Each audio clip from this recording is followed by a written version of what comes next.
for the next 60 minutes, and we will try to do the best we can to make it worth your while. As always, there are many ways you can get this fine piece of radio broadcasting. How, you ask? Well, right now we're on live, 91.7 on your FM dial. That will be WYXR. You can also catch us on the WYXR app. We are on the TuneIn. You can also find us on Facebook Live.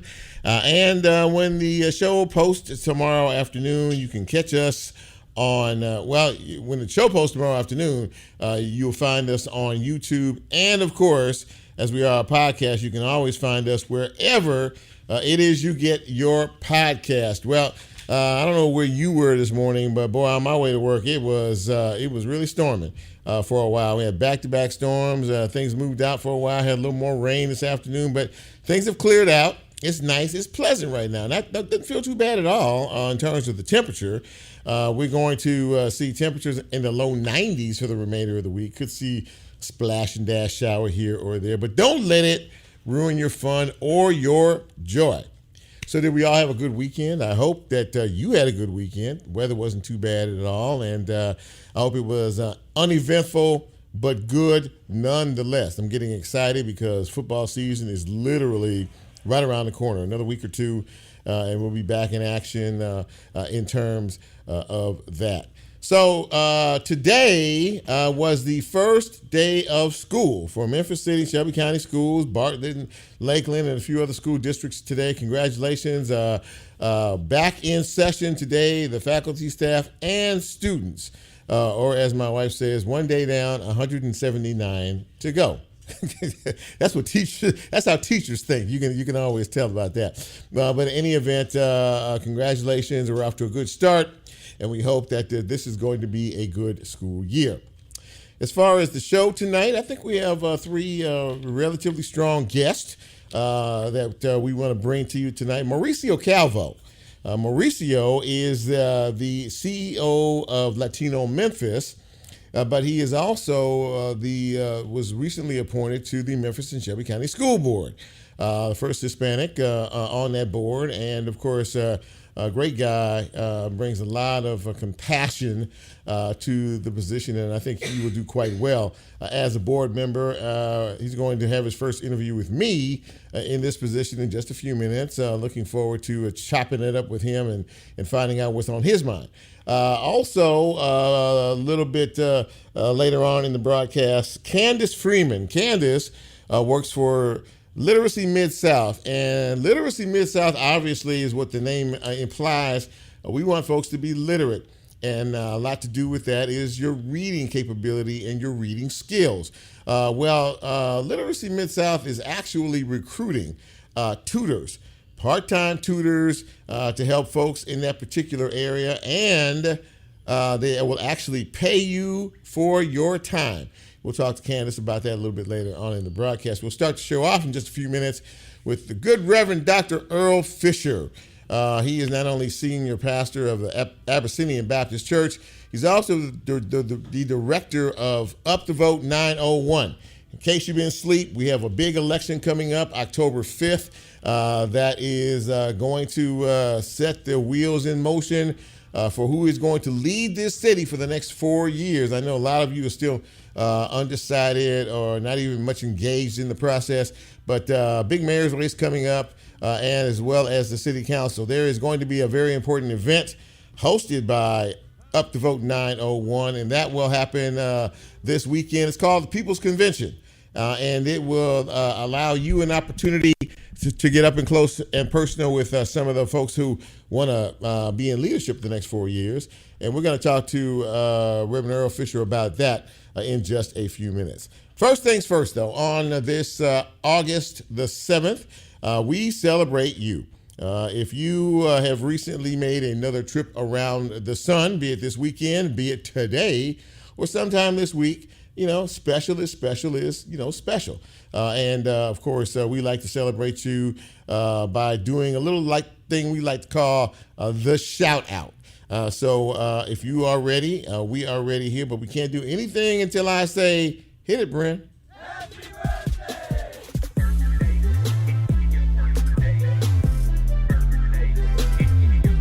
Happy birthday is going out to the following folks. Delilah Van Shiver, you're celebrating a birthday today, as is Tasha Hawkins. Valeria Love Davis celebrating today. Joyce Brewer, happy birthday to you. Sharon Renee Best, Dolphus Weary, and Valerie Sharma. And I don't see Lola making a move to the mic or Nicole making a move to the mic, so I guess they don't have any birthdays today. But from all of us here at Real Talk Memphis, we wish you a very happy birthday. We hope this day has been filled with fun and laughter. And we look forward to being with you again next year as you celebrate yet another trip around the sun. Thank you, Brent. So we already mentioned today is the first day of school, and everything from all indications went well. There are some new security measures in place. SROs, school resource officers placed. There's supposed to be one at every school in the district. So we're obviously hoping for some safety, situations this year, because it really is all about keeping all the folks on these campuses safe and free from harm this year. So I don't know if I mentioned it last week or not, or had it the election happen, but both Justins, Justin Pearson and Justin Jones from Nashville, who were expelled from the House, had to go through a special election. They went through the special election, waste of time. They both won their seats, but this time they cannot be expelled by their colleagues in the House of Representatives. So that saga is over, and we can actually move forward to trying to get some business done. Now, there is a special session set forth by the governor, which is supposed to take place on August 21st. I heard that some of the leadership on the Republican side of the House has reached out to the governor to tell him not to schedule this, or postpone scheduling it, or cancel scheduling it, which to me is a pretty good indication about how they feel about gun safety in the Tennessee State House. So we'll see how all of that breaks out. There is an investigation happening about the doings at Serenity Towers. Serenity Towers is a senior citizen facility, a complex in the city, which has for a very long time been the source of many complaints by people not only living there, but people who have visited there as well. This is a senior living facility with generally problems like no air conditioning, elevators not working, no water, and just unsanitary and unlivable conditions for our precious seniors.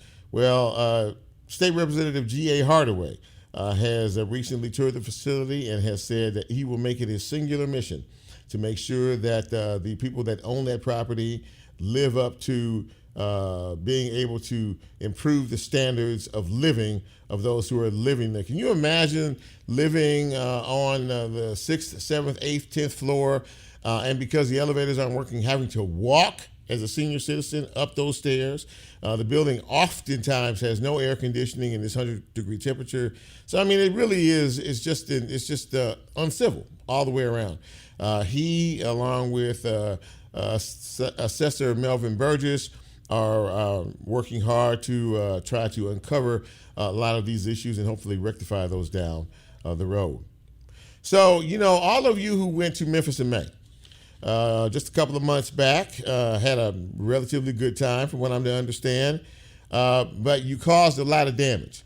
So we're going to have to require you to pay back, well, not you necessarily, but somebody needs to pay back the folks who oversee the park to the tune of $1.4 million. The assessment after the barbecue fest and the music fest was that there was a damage in the amount of over $1.4 million to that park. Now, the Memphis in May folks are going to have to pay $625,000, which was the deposit on the front end. Plus, they're going to have to come up with another $400,000+ to make up that shortfall in order to pay for the damage to this thing. By the way, work is continuing down at Tom Lee Park, and it is scheduled to be open on September 2nd. So we'll see how all of that goes. There was a bit of an issue in Montgomery, Alabama on Saturday night. Don't know if you were aware of it or not. I didn't find out about it till yesterday. Apparently, there was an issue that turned into a brawl that unfolded along racial lines. Let me explain. A pontoon boat was heading into the harbor there, right? And this pontoon boat prevented a larger riverboat from docking. Now, a riverboat worker who was black objected to these individuals, and trying to get them to move out of the way because the riverboat was about to come in. Well, the fellas that were on the pontoon, about 6 of them, they were white.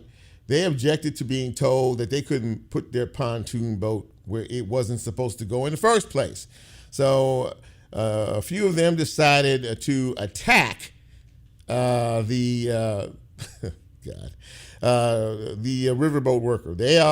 Several of them decided to attack him as he was trying to do his job as he confronted those guys. Well, from that point, it was on. Once some other folks that were on the riverboat saw what was happening to the worker, black men, they jumped to his defense. So now you had a nice brawl, white guys on one side, black guys on the other side, and everybody was getting into it. Then you had a couple of women who were involved in this thing as well. One of them got pushed into the water. The other one got hit in the head with a chair, the whole 9 yards. Authorities are still trying to untangle this mess. There was a video of it. I don't know if you were able to see it before it got taken down. A lot of people did see it, and a lot of people probably still have it. But all traces of it, in the normal route that you would go to find a video, are gone. So it is being investigated. The situation is being looked into, and of course there are going to be charges filed. We just don't know who's going to be charged with what. So the moral of this story is let's not put a pontoon boat where it doesn't belong, especially in Montgomery, Alabama. In other news, the women's soccer team is done from their pursuit of a third championship. They lost to Sweden over the weekend in penalty kicks, so that's done. Anyway, we're done with the news, and we're going to take our first break. And when we come back, we're going to start the show. What do you say? We're going to talk a little bit about a very important election that is coming our way. The question is, are you ready?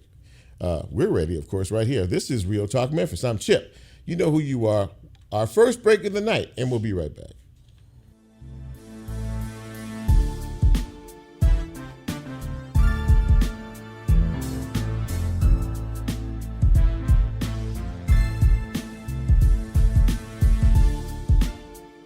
If you like Real Talk, here's a way you can get involved. Do you have a show topic idea or suggestion? Want to be considered a guest or have a guest idea? Then send Chip a message on his Real Talk show page and you can be a part of the Real Talk experience. So as he always says, go out and tell somebody. We'll be right back.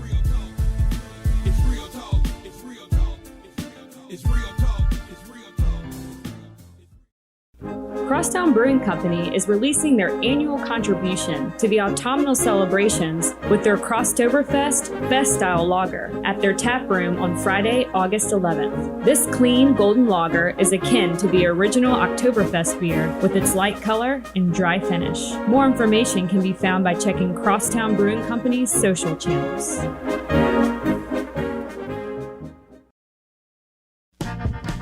Let's take it back in time to cool summers by Mint Cream Market. Shop with Memphis artists and makers alike. It will feature music from WYXR DJs every last Saturday of the month starting June 24th at the High Cotton Brewery, located in the historic Edge District. Thanks to Mint Cream Market, Memphis Medical District Collaborative, and WYXR. More information at mintcreammarket.com.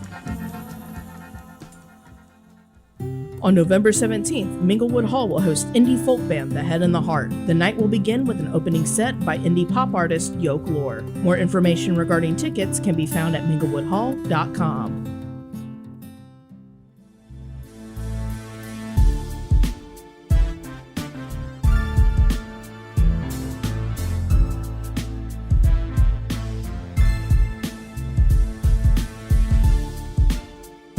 Get Real Talk on the TuneIn mobile app under WYXR, and he's now streaming live on Facebook. And you can also catch a rebroadcast on YouTube. Just put WYXR in the search box and hit subscribe. Now back to more Real Talk with Chip Washington.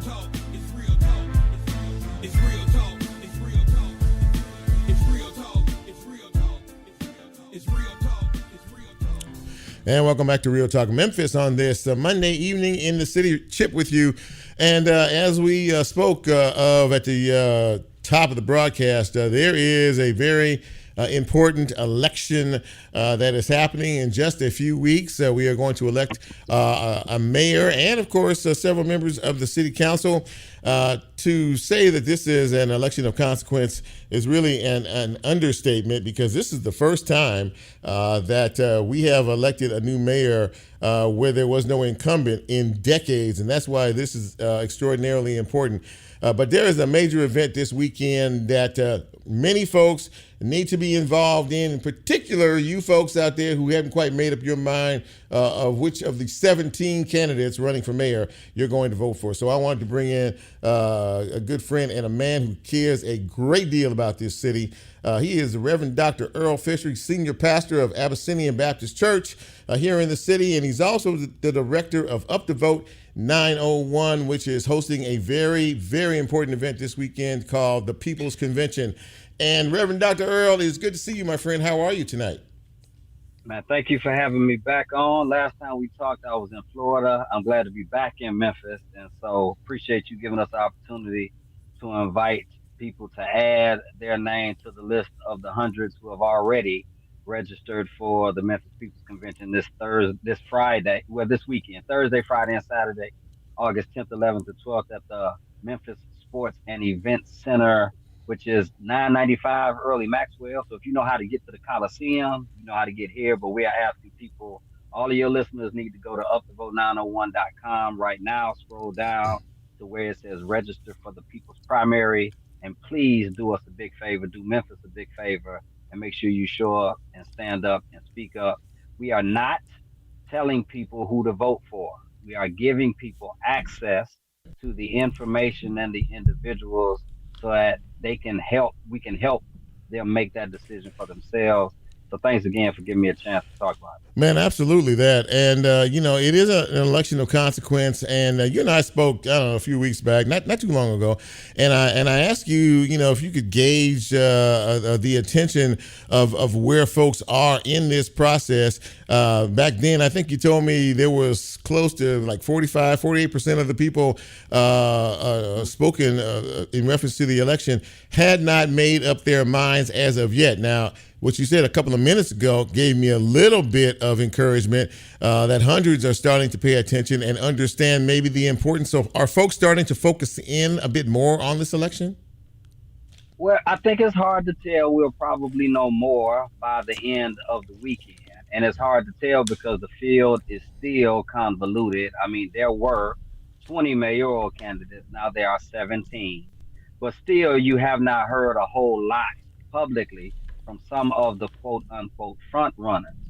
And now there are so many different events that people have to try to split their time and their allegiance to.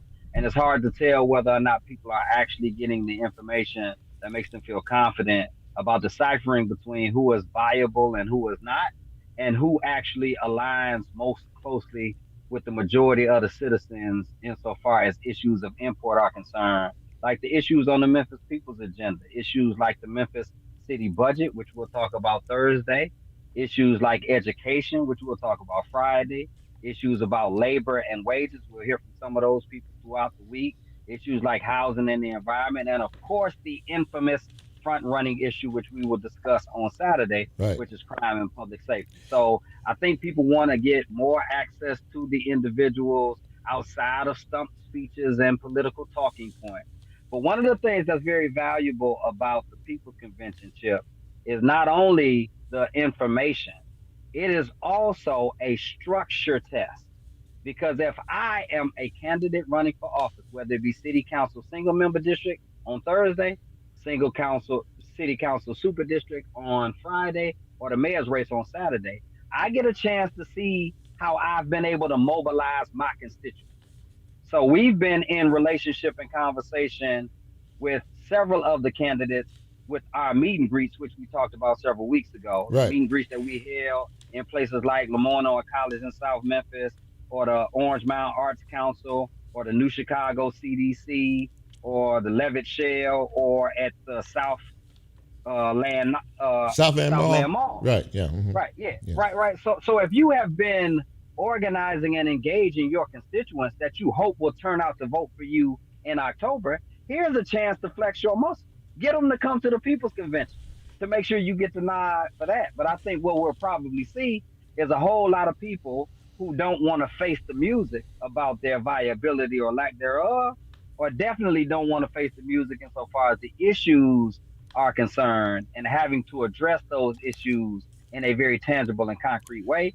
So that's why, as of right now, I think we have 6 mayoral candidates who have confirmed, which would mean 9 of them haven't. Now, some of them I think might have a more or less legitimate excuse. They may have been pre-booked. There's another Sure. event going on that same day at the same time. Sure. But some of the candidates, I think, just are relying fully on their name recognition and not even trying to put forth the good college try, as they would call it, to make sure that they are present and accounted for something like this. But when you have so many people who have been undecided, and when you have so many people in the race, and you don't have to win 50% of the vote, I think every vote matters. And so, as of right now, we have hundreds of people who are registered, and I think hundreds more will register between now and Thursday. And even if people want to show up the day of and register on site, they can do that too. But we are encouraging people To do it beforehand. 901.com. Absolutely. So, in mentioning what you mentioned there, one of the things that has been historically sad about a lot of these elections is the turnout. It's always been, I mean, for the number of people who are registered to vote here, turnout has been extraordinarily low. With the number of candidates involved in this, are you concerned at all about the turnout as pertains to this, because there's just so many people involved in this? We are always concerned about turnout. So our entire thrust, like this event and this effort and all of the other ones, are ultimately about us helping to increase voter turnout in Memphis and Shelby County in every election, because we believe when you have higher turnout elections, you end up with the candidates that reflect the will of the majority of the citizens. When you have low turnout elections, you end up with people who have been, in one way or another, able to manipulate or exploit an often uninformed, ill-informed, or misinformed electorate. So they don't govern in ways that benefit the communities where people have been disenfranchised, like the places we visited over the last few months: North Memphis, South Memphis, Frazier, Hickory Hill, Binghamton. So if you couple that with voter suppression tactics, I mean, clearly it's harder for people to get access to the ballot box than it ought to be.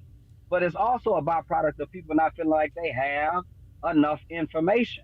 So if we aren't careful, that 48% who is undecided, we don't know how many of them will stay home.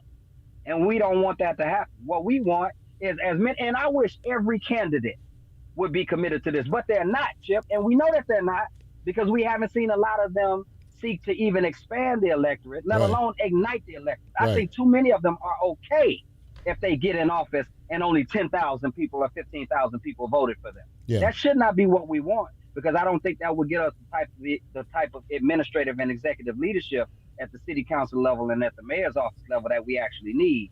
So what we are about is trying to get turnout as high as possible. We believe that comes through engagement, education, and empowerment, and that's what the Memphis People's Convention is all about. A lot of people have mentioned the fact that there are several candidates in the race, I guess if you can call them the upper tier, who are basically going by name recognition, and you sort of alluded to it. A lot of them may not feel like they need to get out and do as much as maybe one of the lower tier candidates out here.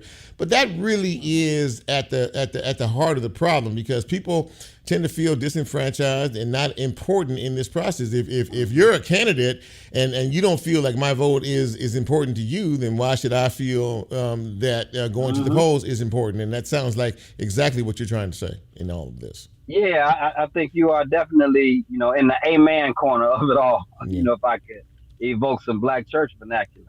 And what it says to me is, number one, being, as you stated at the top of the show, that this is the first time in decades that there's no incumbent. There's nobody who can run and say, I've been doing this for the last 4 to 8 years. Right. And so you should trust me or you should know me, right? So everybody should be lobbying and vying for the activation of as many voters as possible. So again, if people are not committed to doing that, I think that signifies for us the danger of what their administration might look like, whether that's city council or whether that's the mayor's race. But for us, we would hope that people would hold people accountable for not getting out there. Now this is me personally, and I know that there are people who are connected to our organization who feel differently, and we welcome and affirm that. But I would refuse to vote for anybody who did not take the time to publicly let me know where they stand on issues that are important to me.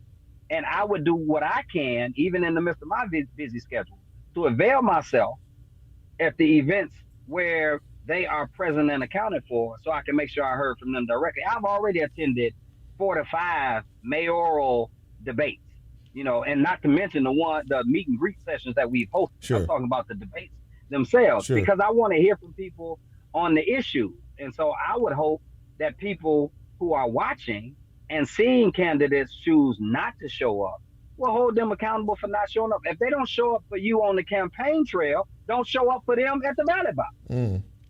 Well, once again, we talked about the importance of all of this, and you've been working very hard to try to get people to understand that as well. Before I let you go, please give them all of the information that they need in reference to this very important convention you are holding in the next few days.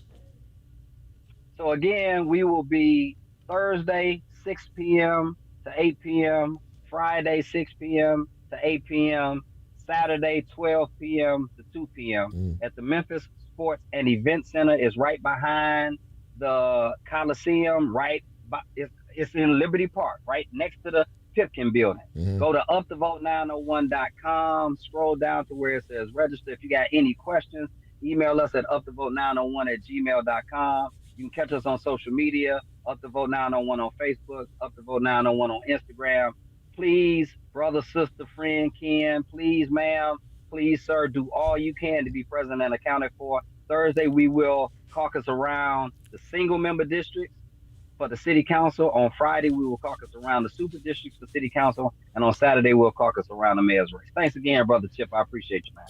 Reverend Dr. Earle Fisher, thank you, my friend, for coming on the show. And thank you for your passion in making our community a much better place to be. We'll catch up down the road. I appreciate you, man. Thank you so much. Thank you. Peace and love, everybody. Yes, sir. Reverend Dr. Earle Fisher, ladies and gentlemen. And again, if you are interested at all in the future of our city, contact the folks at Up the Vote 901. Register for this convention coming up this weekend. We talked about how consequential it is, how important it is, and more importantly, if you want leadership, good leadership in the city, then you need to hold the individuals who have said they want your vote accountable. And you need to understand where they're coming from. And more importantly, they need to understand where you're coming from in all of this. Let us not take voting for granted, because we've done too much of that for far too long. We're going to take another break. And when we come back, we're going to shift our focus to education. And that is extraordinarily important here as well. This is Real Talk Memphis. I am your host, Chip Washington. Great to have you with us on this beautiful Monday evening in the city. Another break, and we'll be right back.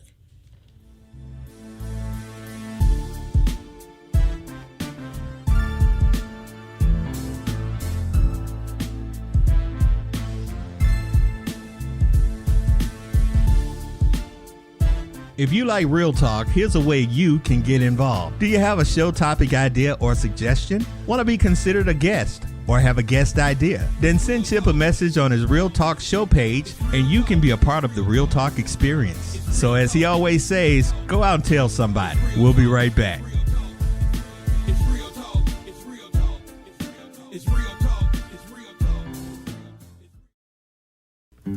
WYXR is supported by Minfo, presenting Green Sky Bluegrass at Minglewood Hall on Thursday, November 16th. This is an all-ages show and will include an opening set by Lindsay Liu. Ticket information and availability at minfopresents.com. Wednesday, August 9th, we bring this year's season of WYXR Stereo Sessions presented by Menfo to a close with Betty Crutcher's sweet and soulful Long As You Love Me, I'll Be Alright. Crutcher's numerous hits as a Stax Records staff songwriter, such as the platinum-selling Who's Making Love, culminated in her first and only LP released in 1974. And we'll gather to explore the record at Memphis Listening Lab for a night of amazing music and conversation centered around the Memphis funk folk rarity. RSVP for the free event at stereosessions.wyxr.org. WYXR Stereo Sessions presented by Menfo featuring Betty Crutcher's Long As You Love Me, I'll Be Alright is sponsored by Crosstown Brewing Company, Via Productions, Memphis Listening Lab, and the Stax Museum of American Soul Music. Did you know you could donate your vehicle and support WYXR at the same time? We offer free pickup and it's tax deductible. Go to cars.wyxr.org to donate your car today.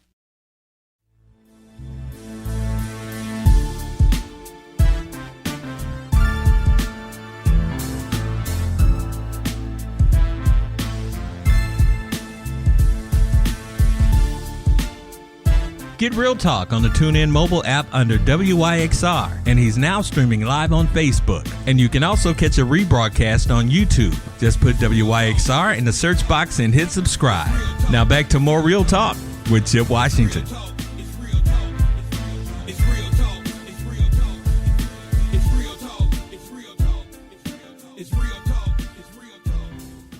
And welcome back to Real Talk Memphis on this beautiful Monday evening in the city. Glad to have you with us. And I'm glad to have my next guest with us as well. I really admire this fella. I've known him for a long time, and I know that his heart has always been in the right place, and specifically for his community and for the community. He is Mauricio Calvo. He is the CEO of Latino Memphis, and he is also the latest and most recently appointed school board member. And Mauricio joins me now. My friend, it's great to see you. I love the shirt, and how you doing, man? It's good to see you. Hola, Chip. It's good to see you too, man. You remind me the name like Tortilla Chip. Like I should just call you Tortilla Chip. Well, you know what? Hey, coming from you, I take that as a compliment. It's all good for me. So listen, Mauricio, congratulations first and foremost on being appointed to the Memphis and the Shelby County School Board. You have been active and involved in the community for so long. You have children that go to school in the district. And I get, but first things first, what does it mean to you to be a part of this body, and more importantly, making very important decisions or being part of making important decisions that affect our school children? Well, again, thanks for the opportunity to be here and for your listeners to take some time to listen to us. I think it's important in so many different levels and in no particular order of priority. It is important because it's urgent, right? I've been saying that I don't believe there is a more urgent issue in our community than our education system, because we can tie everything from safety to housing to economic development to really the future of Memphis to education. So that is really the main reason it is so important to get on and to do a good job. The second reason is that this is a very important time in our school system. We are facing the decision-making of a new superintendent. We are also losing some money that was with us during COVID, but we're also facing a new school funding formula from the state. So there's going to be some shifting of funds. Chip, I like to remind people how large Memphis Shelby County schools are. We have 200 schools under our care, both charters and traditional schools. We have 14,000 employees, making us the second largest employer in Shelby County, and a budget of $2,000 million. So it's actually $2.3 billion. So it is, just to give people and your listeners a perspective, this is more than twice, almost 3 times the size of the city of Memphis budget. Finally, and I would say just this, it's also important personally because I am the first Latinx person to be in public office in Shelby County. best of my knowledge. And that comes, great honor, but also a great deal of responsibility. So there's a lot of, issues of why this is important. And to what you just said, being the first Hispanic, to my knowledge as well, ever to be on the Memphis City and Shelby County School Board, there's a lot that goes into that, and there's a lot of pride that goes into that as well. And you're representing, peoples that you've been representing for quite a long time as the CEO of Latino Memphis. So yes, I do think there is a great responsibility overall. But even more so a responsibility for a lot of the folks that are part of your community, as well, who I'm sure are looking up to you with a great sense of pride to see, what you are actually going to bring to being a part of this team here. Absolutely. I mean, one of the things that I hear often when I hear the story of African Americans or even Latinos and Latinas being the first is that you have to make sure that you're not the last or the only one, right? And not only do we need more representation in the school board, we need more representation in the city council, the county commission, but even within Memphis Shelby County schools, we need more principals, we need more bus drivers, we need more teachers. We need our community, our people to look like the people that we're serving.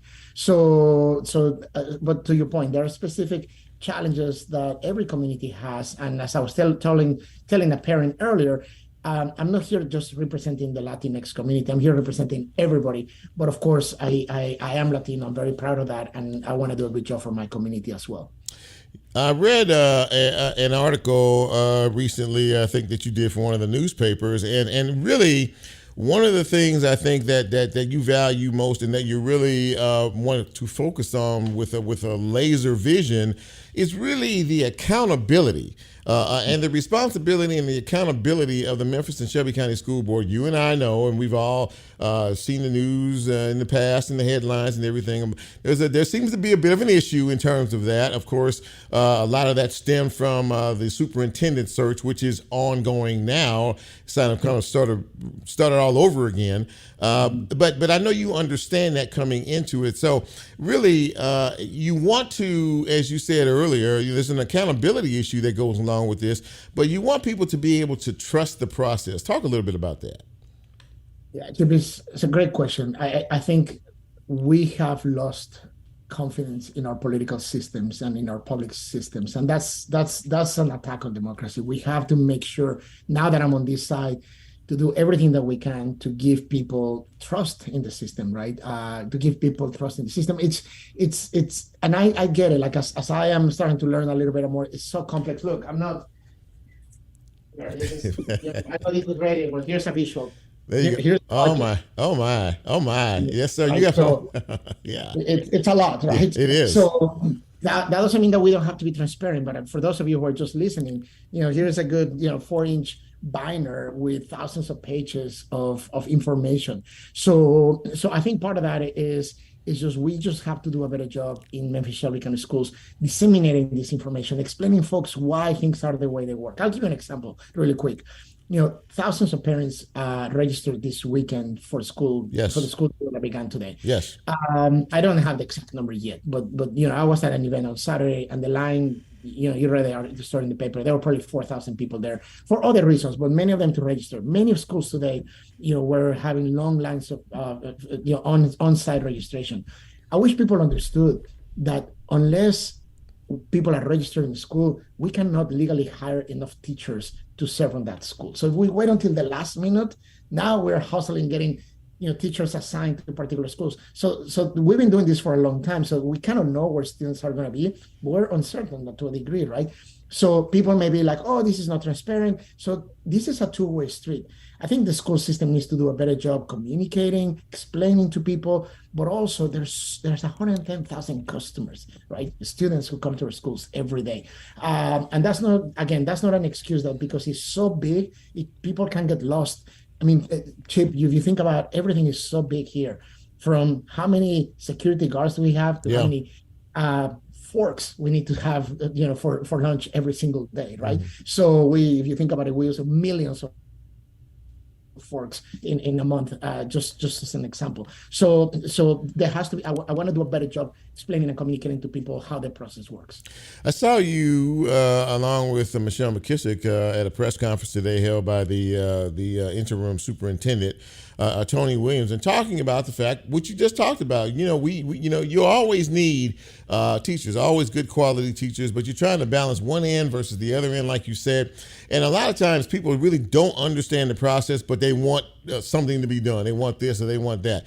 And so I think one of the things you just said that people really need to understand is that as a body and as a school board, you all need to do, as a district, a better job in explaining things to the general public who may be confused about some issues, maybe not for not wanting to, but maybe not understanding or knowing what the process is. And I think, and I don't want to put words in your mouth, but does this start with the parameters that you all just set forth in terms of bringing in a new superintendent of education? I would say, I have only known Tony for a very short period of time, right? I knew of her, but on this new role, I've been here just for a couple of weeks. Sure. Technically, I got sworn in on Friday. My experience with her has been very positive. I know she's our CFO. She stepped up to the plate in a very challenging time for the system. Now that she's not, being considered for that role, I think it has taken some tension away from the conversation. But I think Tony's doing a good job while we wait. One thing we cannot afford to do is wait, right? So I am kind of bringing a sense of urgency, but we don't want to rush things either, because we have to get this right. This is the most important CEO in the city. I mentioned this before. Somebody told me the other day, hey, I think this decision is as important as selecting the next mayor. So in the meantime, I think Tony's doing a great job. We need to, she's moving forward. It's not only her, it's her whole cabinet and the people under her. Is there room for efficiency? Is there room for improvement? Absolutely. I've been a parent of, in the school system, and I've been critical about some things that are not working. Mm-hmm. 2 of my kids were in charter schools, 1 kid in a traditional school. So I'm open to all of those things. The board is going to be working really hard on bringing down next leader, and we have to get this right. And I'm going to do everything in my power to do that. And to the point of accountability, I want to be accountable, but this is a call to parents. We need parents to participate, to voice their opinion, to show up to these meetings where we're getting feedback. I want to hear, and I'm sure my colleagues do, I want to hear what's working, what is not working. People have been telling me, come and tell us what you're going to do. I'm like, yeah, I can tell you, but I'm more interested in hearing what people have to say at this point and what is working than me just talking like I'm doing it right now.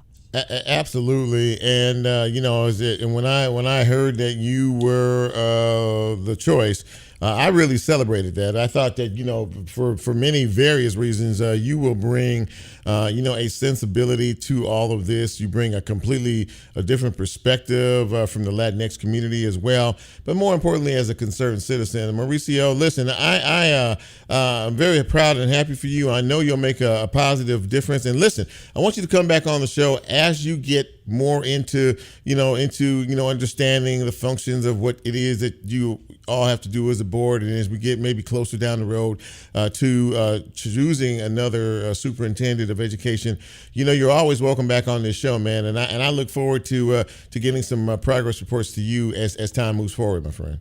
Thank you for the opportunity to be here and for the opportunity to serve as well. Thank you. Absolutely. We'll be talking down the road. Mauricio Calvo, ladies and gentlemen, I tell you what, he's going to make a difference, a positive difference in this board, being on this board. He's going to make a positive difference in this community. So happy to have him on the show tonight. Look forward to talking to him down the road.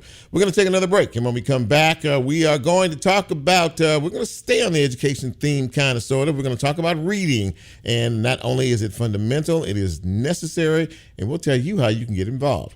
On this edition of Real Talk Memphis, we'll be right back.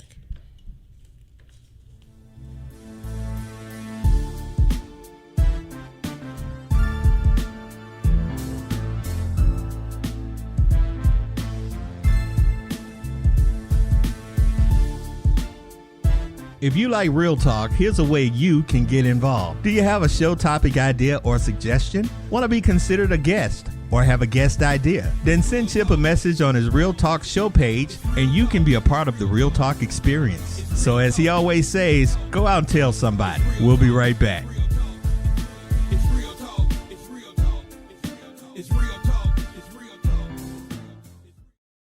Church Health's Memphis Plan continues its decades-long commitment to serving local musicians with comprehensive health care and also tailors its focus to small business owners and the self-employed. Healthcare through the Memphis Plan provides care in Memphis for Memphians. Related services include preventative health, optometry, dental care, and more. More information regarding availability at memphisplan.org or at 901-272-PLAN. Crosstown Brewing Company is excited to bring you the 6th installment of Crosstoberfest, CBC's annual celebration of beer, autumn, music, food, and fun. The event is on October 14th from 12 to 8, with live music starting at 1. Expect fun for the whole family with activities for the kids, food, games, and more. More information can be found on the brewery's social media channels.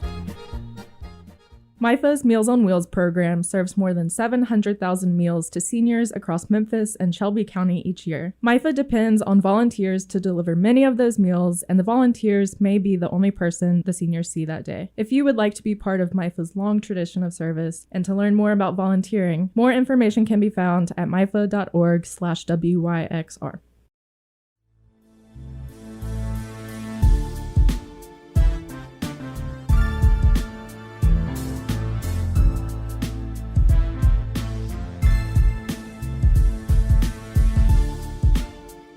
Get Real Talk on the TuneIn mobile app under WYXR, and he's now streaming live on Facebook. And you can also catch a rebroadcast on YouTube. Just put WYXR in the search box and hit subscribe. Now back to more Real Talk with Chip Washington.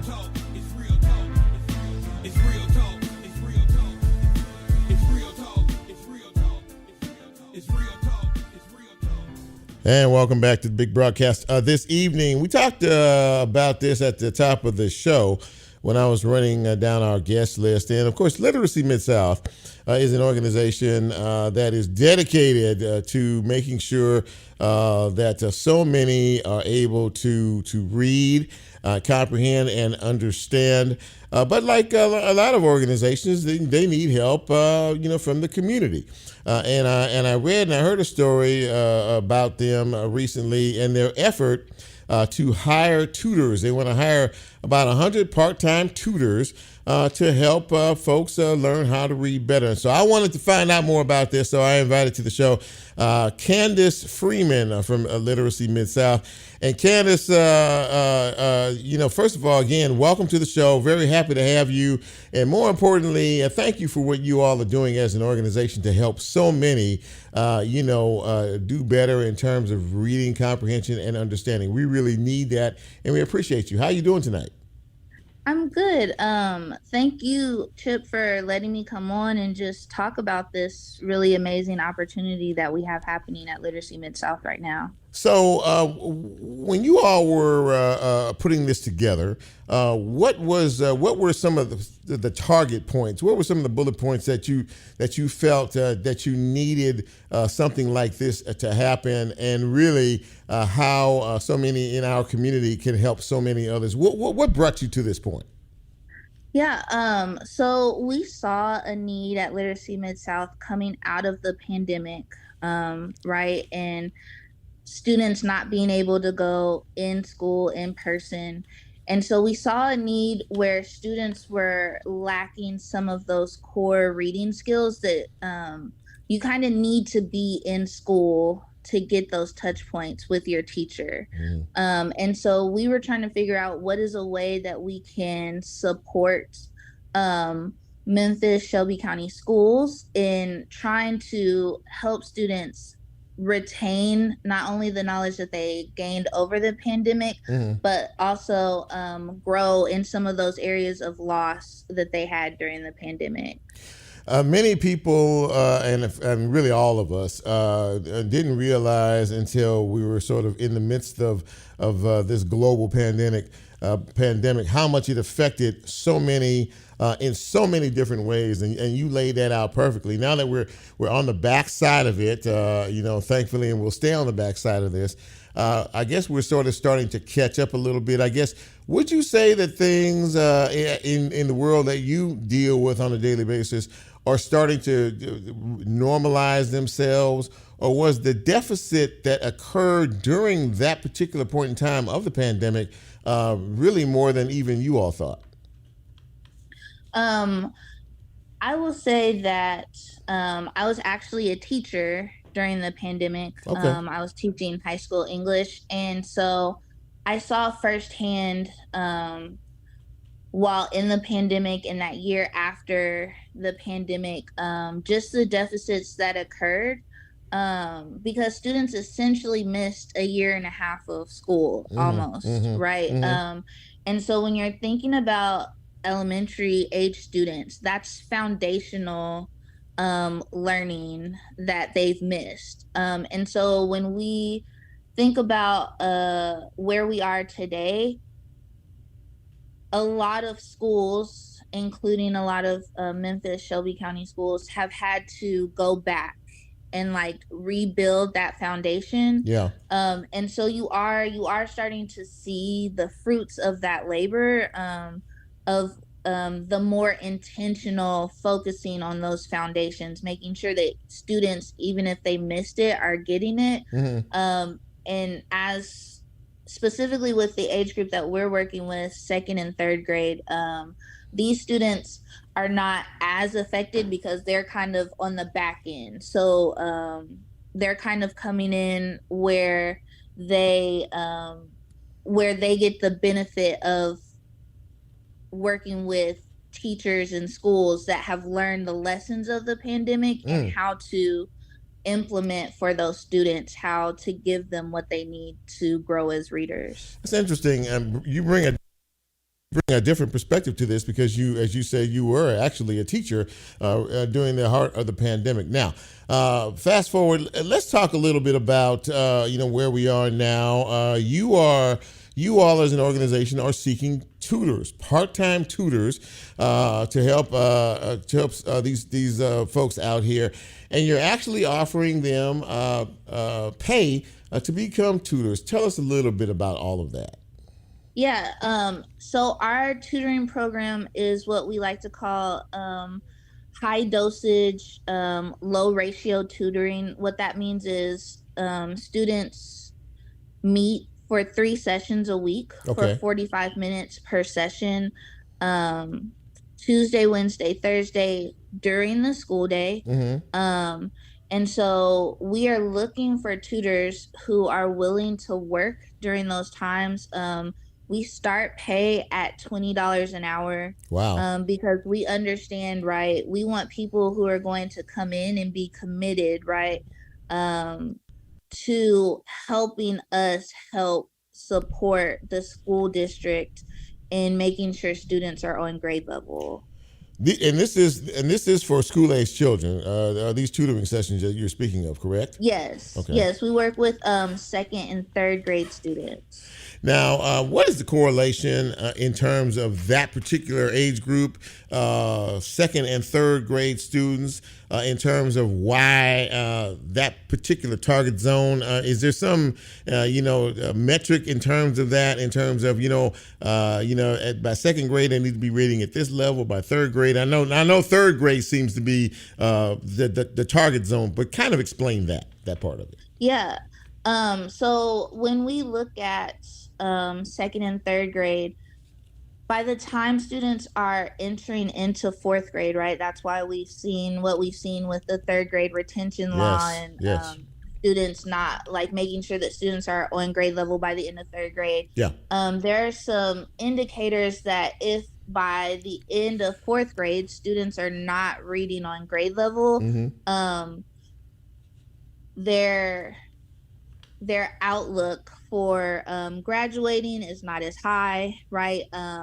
Their outlook for jobs, for college is not as high as students who are on grade level. So when we see that, we see like second and third grade as key years in building that foundation so that students can be on grade level by the end of 4th grade.